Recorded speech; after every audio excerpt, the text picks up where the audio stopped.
A partir de la influencia de fenómenos políticos, económicos, financieros, de confianza y empresariales, los sectores del país reaccionan de manera favorable y/o desfavorable. En el presente capítulo de los podcasts de Sectorial presentaremos las actividades que quedaron mejor y peor dotadas para enfrentar este año. Hagamos un análisis de los elementos que tienen incidencia en el desempeño y en el futuro de los sectores. Uno es el tema político.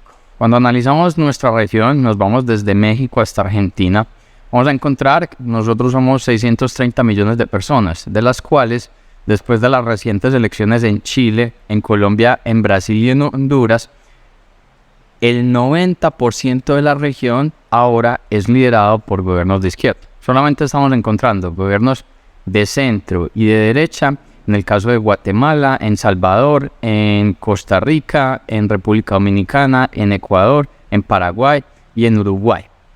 Entonces, este surgir, más bien esta consolidación de la izquierda liderando la región, viene desde muchos elementos de reivindicación de derechos liderados por mujeres, liderados por indígenas, por afro. De hecho, se denominan una ola rosa buscando alejarse del rojo del comunismo. Podría tener unos elementos favorables desde el punto de vista de los sectores si estos gobiernos logran alinearse en sus visiones, en sus desarrollos de materia a nivel empresarial. Poder pensar, por ejemplo, en un bloque económico que pueda competir con otras regiones del mundo, temas asociados a la transmisión de energía en los diferentes frentes de países que conviven en la región, poder generar una moneda única. Son diferentes aspectos que podrían ayudar al desempeño, incluso disminuir posiblemente desigualdades e atacar directamente la inflación. Sin embargo, estamos encontrando que en esta región muchos de estos nuevos gobiernos no tienen un alto nivel de popular, o más bien tienen la mitad de la población que no están de acuerdo con ellos. Lo vemos en Brasil, lo vemos en Colombia con Gustavo Petro, lo vemos con Castillo en Perú. De hecho, la marcada protesta que hay en Perú, que lleva ya varios meses y deja más de 60 muertos, con unas posibles elecciones que tiene que llamar la presidenta actual Dina Boluarte, y el caso de Argentina con una vicepresidenta que es condenada por corrupción. Entonces hay muchos de esos elementos que pueden limitar esa posible consolidación. De nuevo, si se da una consolidación, pues puede haber una mayor competitividad. La competitividad impacta directamente a los sectores y puede atacar ese aspecto en materia de inflación. Una inflación que, cuando analizamos el caso de Colombia, y este es también un inductor frente al desempeño de los sectores, 2022 cerró como la mayor inflación después de más o menos unos 23 años, ese 13,12%. Y venimos de una serie de efectos, desde pasar de un aislamiento, que después de ese entonces se acelera la compra de bienes y de servicios, te presiona la inflación, luego te paras en un 2021 con grandes problemas en la cadena de suministro, te pega la inflación y te metes en un 2022 con elementos asociados a la guerra que limita el acceso a muchos de los bienes, principalmente lo que tiene que ver con los alimentos. De hecho, en Colombia los precios de los alimentos crecen al orden del 30%, o sea, ir a mercar es 30% más costoso. ¿Qué puede ocurrir entonces? Y esto luego a los sectores. Aquellos sectores que tienen una dinámica económica más elástica, o sea, que influye directamente el precio en su demanda, van a tener algunas afectaciones, sobre todo en los primeros meses de este año, porque son los meses donde incluso esta inflación del 13,12% podría llegar incluso al 14,5% y después debería empezarse a normalizar. Entonces, en los primeros meses del año, aquellos sectores que tienen un comportamiento elástico van a tener mayores niveles de limitax, porque consideramos que van a ser en los primeros meses del año. Vemos algunas de las políticas que podrían incidir negativamente frente a la inflación, que es el ajuste de precios de los combustibles. Entonces eso será negativo, pero hay otra serie de políticas que es desindexación de precios atados a elementos de salario mínimo. Vemos elementos asociados a subsidios en la parte de los fertilizantes, una intervención del gobierno a temas desde lo que tiene que ver con precios de energía, que eso, junto con una corrección en la tasa de cambio, debería ayudar a que esta inflación más la política monetaria contractiva haga que pueda estar en el 2023 en el orden del 8%. Entonces, avanzado el 2023, y de nuevo sectores que son elásticos, tienen una alta influencia del precio, vamos a ver que la inflación irá desescalonándose y tendremos una inflación promedio del orden del 8%. Una inflación promedio del 8% y unos salarios que este año incrementaron entre el 13 y el 16%, posiblemente después de alrededor de 4 o 5 meses de este año, los poderes adquisitivos se incrementarán y podrá haber un nivel de demanda importante. Luego, cuando uno identifica una inflación alta, pues entonces los gobiernos centrales pues tienen una política que es la política monetaria contractiva. Entonces, desde los bancos centrales empiezan a aumentar esos niveles de tasa de interés. Nosotros pasamos de unas tasas de interés, si uno analizara el 2021, comienzos del 2022, tasas de interés del orden del 13%, a escalarse como tasa de intervención, es decir, con el Banco de la República hasta el 12,75% de tasa ante intervención en este enero del 2023. A eso tienes que sumarle luego cómo esa tasa se te transmite a cómo se genera la financiación por parte de los bancos a las empresas y personas. Entonces está en créditos atados a un IBR, atados a un DTF, luego de ese IBR y ese DTF pues se ponen unos spreads adicionales. Entonces el costo del dinero está siendo bastante alto. Este costo alto del dinero lo vamos a ver alto por lo menos durante los 2 próximos años. Se va a ir desescalonando. Probablemente más hacia el segundo semestre del año, después de septiembre, podrían haber algunos ajustes de ir disminuyendo esa tasa de interés según lo que vaya reaccionando la inflación. Pero vamos a estar en tasas como las que veíamos pues, en el 2021 o a comienzos del 2022. Vamos a estar posiblemente en unas tasas del orden del 9%. Y más o menos 2 años de tasas altas. Porque la expectativa es que la inflación vuelva a estar en niveles objetivos del Banco de la República posiblemente hacia un 2025. Esto entonces, ¿cómo influye en los sectores? Aquellos sectores, empresas que tienen un desarrollo de su operación atada a la financiación, o sea, sectores que invierten de manera importante en lo que son CAPEX, o sea, activos fijos, normalmente tienen atados a una financiación. Entonces ahí tienes la construcción inmobiliaria, las personas cuando adquieren una vivienda pues la financian. Todos sectores que tienen una alta necesidad de financiación también te influyen en el comercio, en los créditos de libre inversión y los créditos asociados pues a la tarjeta de crédito. Esos van a tener unos niveles de afectación mayores cuando esas tasas de interés, o más bien si esas tasas de interés perduran muy altas. Cuando uno reúne estos aspectos, luego va y analiza en el país entonces cómo se comporta la dinámica de crecimiento. Colombia tuvo una gran ventaja, es que fue el país que mejor tasa de crecimiento presentó, de hecho en el 2021 y en el 2022 cuando uno lo compara con las dinámicas en nuestra región. Entonces eso es favorable, una expansión importante, pero te pone, en palabras un poco más coloquiales, la vara más alta. Sí, creces en el 2022, que nuestra estimación es que, falta pues que se revelen los datos, pero nuestra estimación es que crecimos más o menos al 8%, mientras el promedio de la región creció al 3,3%, entonces cuando tú creciste mucho, tienes un efecto base que te va a imponer un reto para crecer a una tasa semejante al próximo año. ¿Eso qué quiere decir? Que el 2023 es un año en que por efecto base ya las tasas de crecimiento no van a ser tan elevadas. Luego le sumas elementos de la coyuntura a nivel global, el tema de Estados Unidos, el tema de Europa, disminuciones posibles en los volúmenes de consumo de estos países, el tema vuelve de la tasa de interés alta que te limita la adquisición de vivienda, te limita la adquisición de vehículos. Entonces te muestra que el crecimiento económico, cuando uno lo mira en la región, podrá estar en promedio en el 1,1%, las proyecciones para Colombia van desde el 1 hasta el 2%, ¿sí? Entonces es una tasa mucho más moderada, pero hay una ventaja que no estamos en una situación o no estaremos en una situación de recesión. Eso te pone igual un impacto en los diferentes tipos de sectores económicos alrededor de nuestro país. Luego entonces tienes que analizar otro de lo que incide directamente en los sectores para saber si están bien dotados o no están tan bien dotados para este 2023, es la confianza en los mismos. O sea, si el líder empresarial, si el líder de inversión confía en ese sector, pues le va a apostar, va a invertir, va a poner sus recursos y va a hacer que ese siga creciendo y desarrollándose. Entonces, cuando analizamos el índice de confianza sectorial, pues dice que no se ve una buena perspectiva, más bien hay un alto nivel de desconfianza. Es que el índice que va de 0 a 100 puntos, donde 100 es una alta confianza y 0 es total desconfianza, nos marcó al cierre del 2022 un nivel de 35,5 puntos. Cuando lo comparamos con abril del 2020, que fue cuando comenzaron los aislamientos, en abril del 2020 eso estaba en 32 puntos. O sea, el nivel de desconfianza actual es semejante a cuando estamos en pandemia. La mayor desconfianza que se está presentando en la actualidad tiene que ver por las expectativas que se presentarán en los diferentes tipos de reformas que se quiere hacer en nuestro país. El problema es que las reformas no son lo suficientemente socializadas, entonces no se entiende el trasfondo de los efectos que pueda generar. Estamos hablando principalmente este 2023, una reforma laboral, una reforma pensional, una reforma a la salud.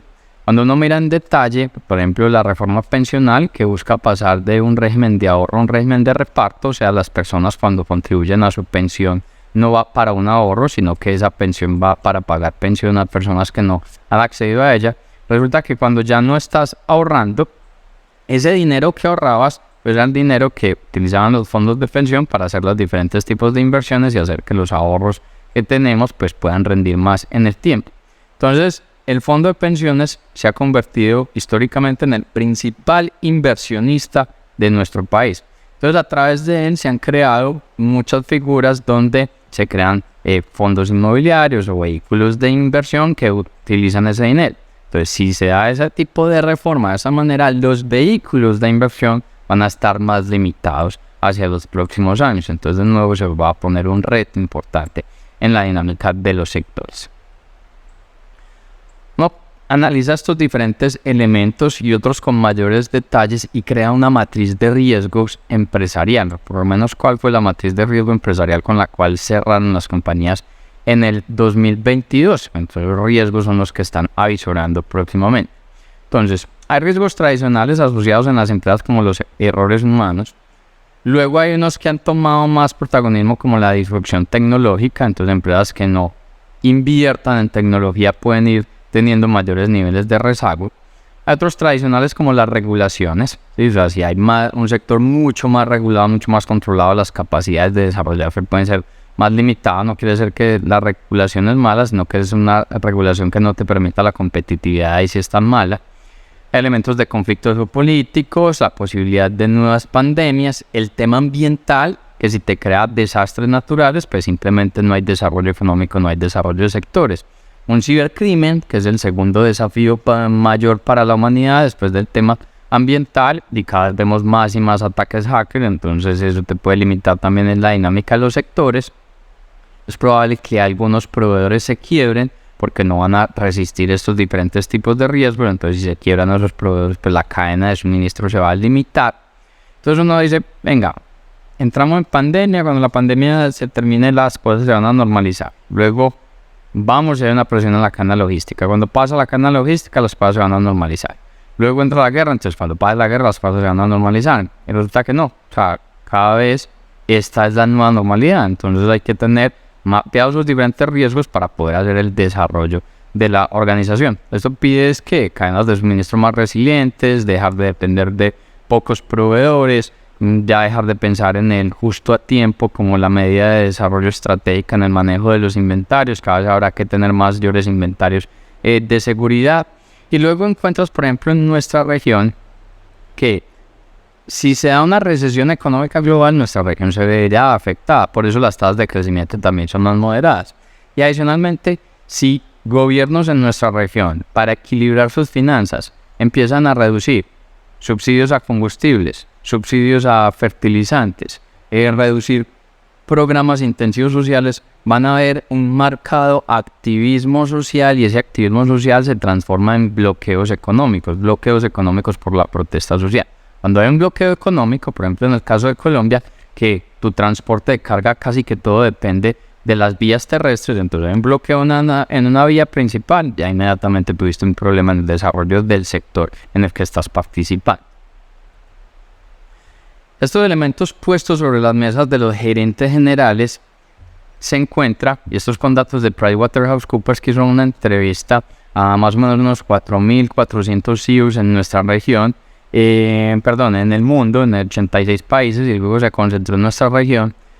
Encontraban estos CEOs que los principales elementos que están en su top of mind es la volatilidad económica, el cambio climático, la desigualdad social, los conflictos geopolíticos, los riesgos cibernéticos y los riesgos sanitarios como las principales amenazas para no permitir el desarrollo de sus empresas. No permitir el desarrollo de sus empresas ¿en qué? ¿Qué estos aspectos?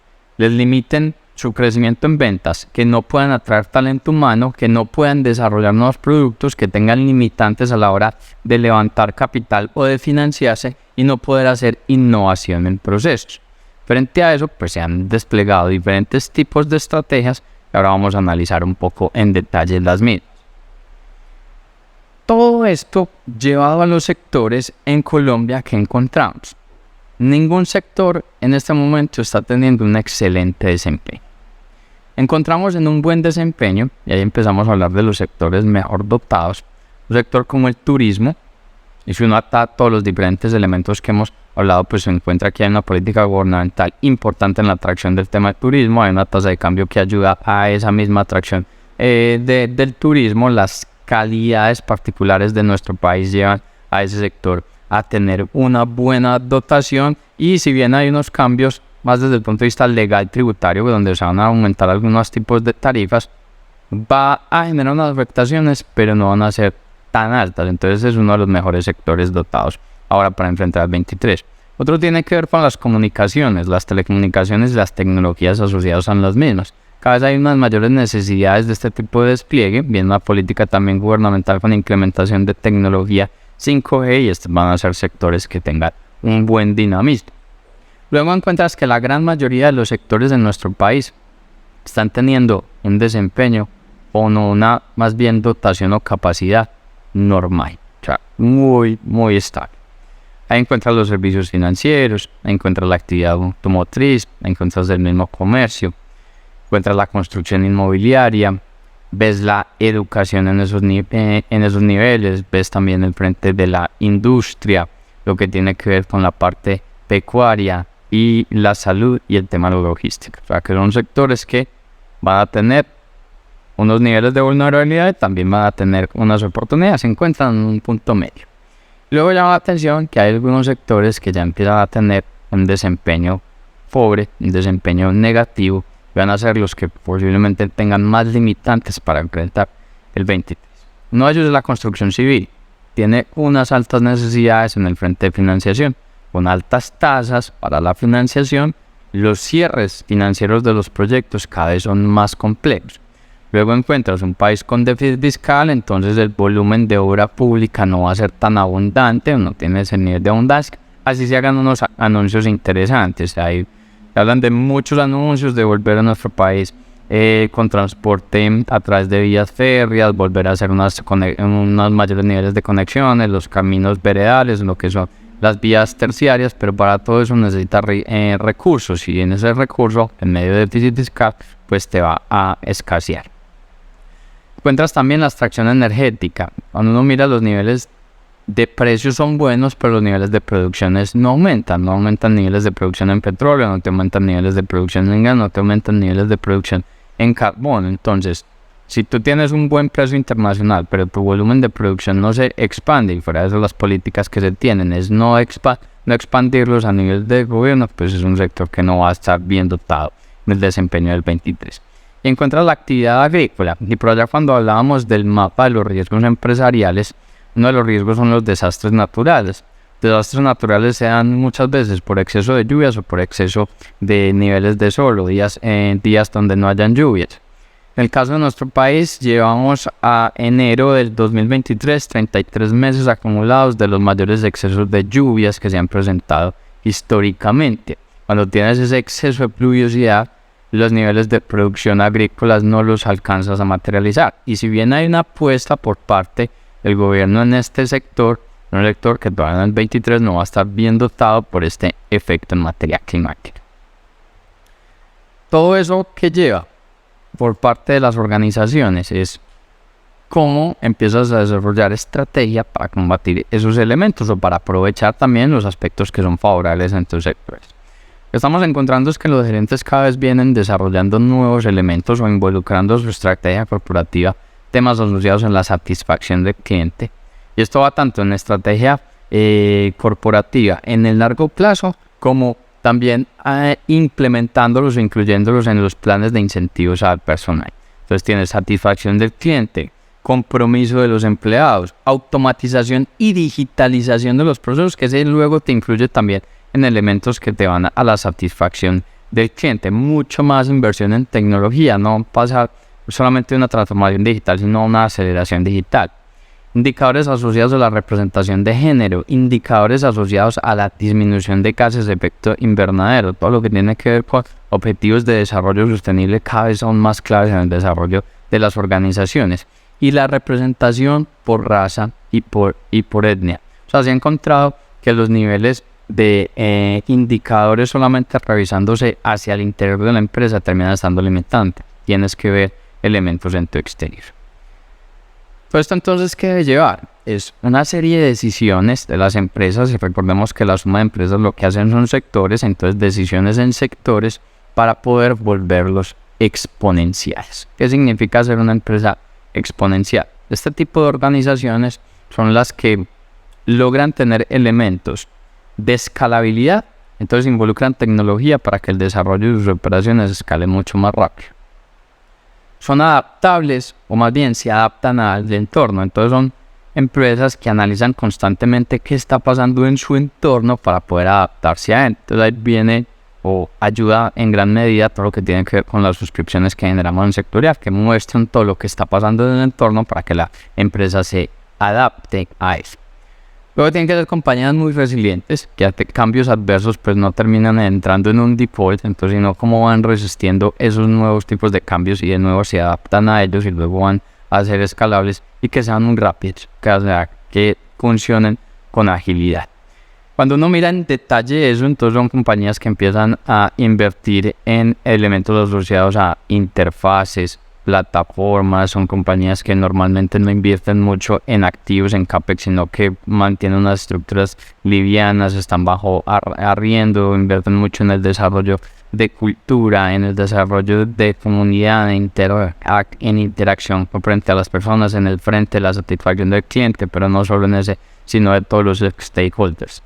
Hay unas recomendaciones para poder llegar allá y es primero establecer un propósito de transformación masiva. Eso es básicamente aspirar a crear un valor sostenible y mejor futuro para todo lo que hablamos de todos estos stakeholders, o sea, el cliente, el accionista, el proveedor, el empleado, el gobierno, el medio ambiente. Un segundo aspecto es liderar desde el frente, entonces que ese liderazgo sea visible, no solo visible para la junta directiva, no solo visible para el comité de socios, sino visible para todos los actores, tanto internos como externos. Invertir en una transformación actual y futura. Una transformación actual tiene que ver es mejorar los procesos que viene desarrollando actualmente la compañía, y una futura es pensar qué va a pasar en los próximos años, analizarlo y llevarlo a innovaciones en la parte comercial, en la parte operacional y en el tema administrativo. El cuarto, un tema de formas ágiles de trabajo, entonces experimentar y estructurar elementos flexibles, autónomos, colaboración de las personas. Y un quinto aspecto, acelerar la digitalización. Entonces, inteligencia artificial cada vez más, o sea, va a ser uno de los grandes protagonistas en Industria 4.0 este 2023, y también que otro abanico de tecnologías 4.0 se pueden llevar a la compañía. De nuevo, sumas de compañías son sectores, entonces cuando encontramos sectores exponenciales van a estar mejores dotados para resistir o para crecer en medio de estos entornos que estamos viendo en la actualidad, básicamente. Básicamente, un sector exponencial empieza a ver que los clientes están satisfechos, que la retención del talento humano se mantiene y más que una retención sea una atracción y los resultados financieros son sostenibles en el tiempo.